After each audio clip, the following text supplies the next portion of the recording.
How to write a good essay. It's a bewitching question, and it's one I'm going to answer in approximately 2 minutes, and then we'll go on to something else which is dependent on that, which is how to use a good quotation. An essay is about a presentation of not only your ideas, but also the ideas that you've acquired which prove that you understand the subject. When we're thinking about the essay, we're particularly thinking about these brief essays which we write in examinations, which are going to last, 3/4 of an hour. But the same principles will also work by extension, simply by expanding what here we're going to refer to as paragraphs. So an essay is made up of a series of units, let's say 5 units. We're going to write them down, 1, 2, 3, 4, 5, and we might call these paragraphs. Unit 1 would be the introduction, and Unit 5 would be the conclusion. Units 2 and 3, paragraphs 2 and 3, are those paragraphs where you are going to demonstrate to the reader that you know what you're talking about. These paragraphs need to establish that everything is balanced. So, for example, in an argumentative essay, maybe paragraph 2 would be the reasons for the proposition, and paragraph 3 would be the reasons against the proposition. But there's a certain leeway here. Maybe paragraph 2 would be your main reasons for and your main reasons against, and paragraph 3 would be your subsidiary reasons for and against.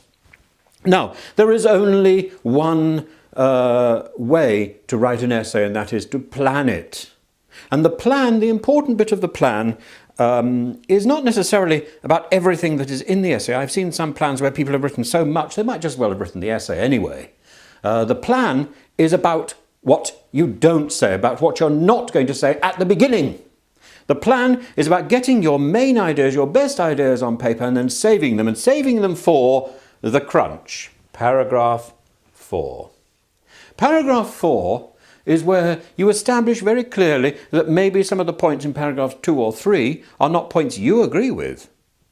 You also maybe add your own special bit of information, and it's that bit of information which is so important, which is so vital to your essay, and which is vital to your getting the good mark at the end. Paragraph 4, the crunch, is probably going to be your longest paragraph. It's going to be the paragraph where you back up your facts with good quotations. It's going to be the paragraph where you present your argument in a clever, logical, ordered way.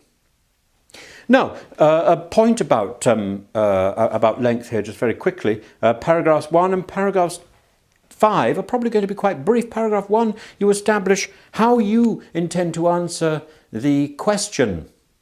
Paragraph 5 follows naturally from the crunch. Paragraph 5 is exactly what it says on the bottle. It is the conclusion of all this discussion. If you want to start in paragraph 5 making a new discussion, if you want to start a new idea, you might as well write a new essay. It's a waste of your time to add anything new to paragraph 5. Paragraph 5 concludes what you've been writing. It follows naturally. Paragraph 4 is your argumentative paragraph. Paragraph 4 is what you've been waiting for. Now look, it's exactly like the situation where you get into an argument with one of your friends, or indeed maybe not one of your friends. You want to say, there's no point in going onto the offensive right at the beginning and battering somebody. No, ridiculous, childish, silly.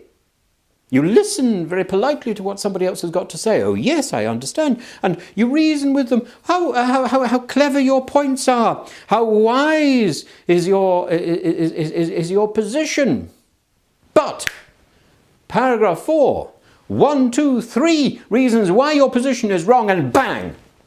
You've flawed them, you've destroyed them, you've established your own point of view very calmly and very brilliantly by conceding that they also had a point of view too, but that it was wrong. Now, as an addition to this talk, here we've got our 5-paragraph system for the essay. We've also got to consider how we defend and how we back up points, and we do this with the quotation.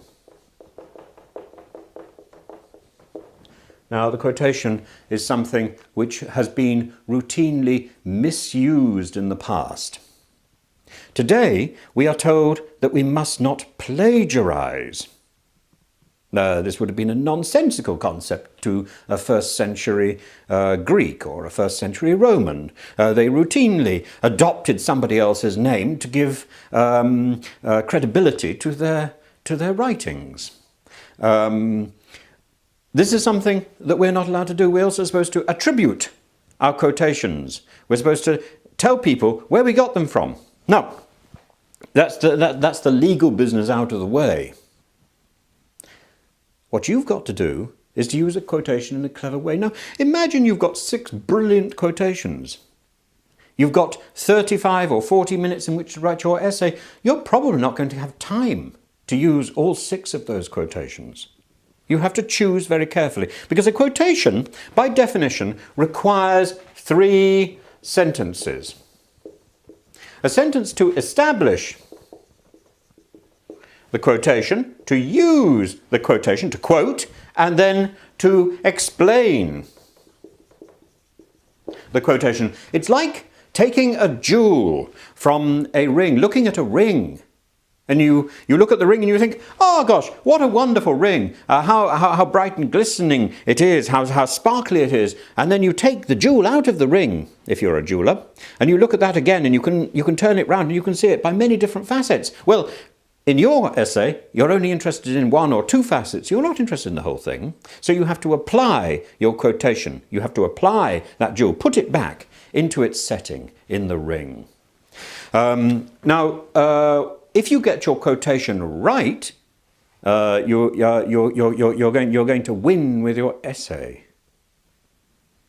You can't use every quotation that you've got in your head. Now, not only can you use quotations, of course, you might be able to refer to characters or events without necessarily explicitly quoting. This is useful too. But the art of the quotation requires these 3 points. These 3 sentences: establishing, using the quotation, and explaining the quotation. There is no point in making your quotation longer than the things that you are writing. I have seen essays where the quotation is twice the length of the original work written by the student. This is absurd. Your quotation should be brief and ad rem, to the point. If you follow these steps, you will write a brilliant essay. There is no question.